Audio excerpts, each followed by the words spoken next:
I'm Dr. Christine Whelan, a recent bride and relationship columnist. Brides, I get it. Let's get your questions answered. I'm Father Eric Andrews, a Paulist priest who prefers funerals to weddings. Welcome to another webisode of The Princess, the Priest, and the War for the Perfect Wedding. Hi, I'm Ryan, and I'm getting married, and I just had my pre-Canis event, and the thing that kind of confused me the most is that the priest wanted to hear all about my sex life, and I don't really get why he wanted to know, because what can he really help me with? I mean, a virgin celibate priest, seriously, what can he really offer to help me out with that? Thanks, Ryan, for that great question. I think this is something that many young adults are wondering about as they're going through pre-Cana and they're going through those kind of awkward first sessions with the priest where you're sitting in his office, maybe across the table. I certainly have heard from many couples who have talked to me about how awkward this is, and I had my own fair share of awkward moments on this topic as well. Father Eric, from your perspective, is it weird to talk to couples about sex? Well, we all come from different family backgrounds, and I remember in my family it wasn't dinner time conversation, or it wasn't conversation much at all. So yes, and I didn't have that in my face either when these conversations happened. Thank you, Christine. Stop trying to distract me. What I'm saying, but not all priests are virgins. We are celibate. We're called to celibacy, but we're not. Some of us have been around the block and have come to the Lord for reconciliation, etc., etc. So we know a thing or two. Plus, we've talked to a lot of married couples and a lot of engaged couples. I'm on a college campus, and anytime sex comes up, everybody is very interested in the conversation. So.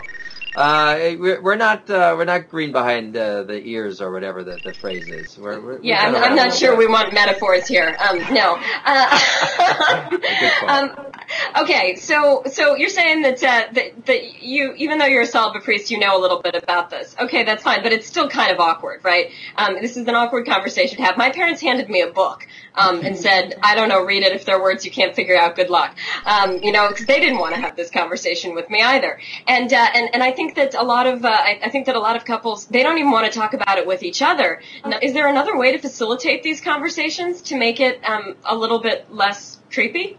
Well, you know what? I usually don't ask these questions right out of the blue. What I use is an instrument called the focus exam, which is an exam that couples take, and there's a lot of questions about sex and sexuality on them.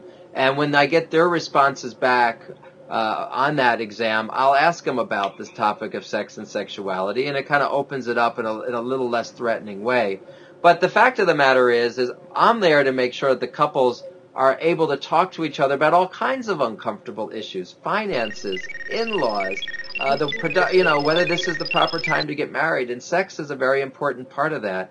And what I'm really trying to do is help them communicate honestly and openly and be as transparent as possible so that their intimacy may be profoundly deepened on all levels, including the physical intimacy. So that's kind of my job as facilitator.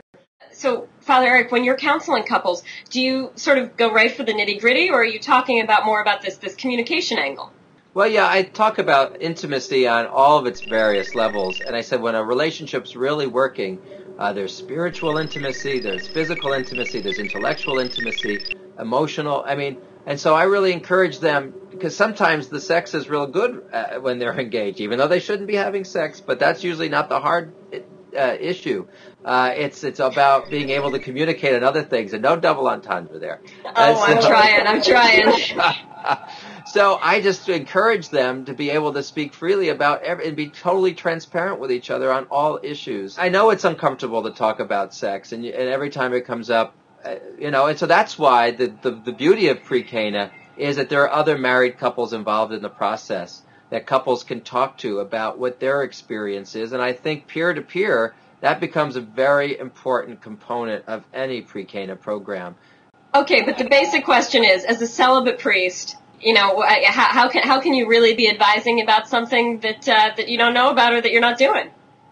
Well, I tell you, I'm a resource, and I'm happy to discuss whatever they want to talk about, because it's really not about my experience. It's about getting the bride and the groom to talk to each other about what they want and allowing the priest or someone else to facilitate. It doesn't matter so much with my experiences, and I've heard a lot of stories, and that's all great. I want to make sure that they are able to communicate with each other, because that is really what we're preparing them to do.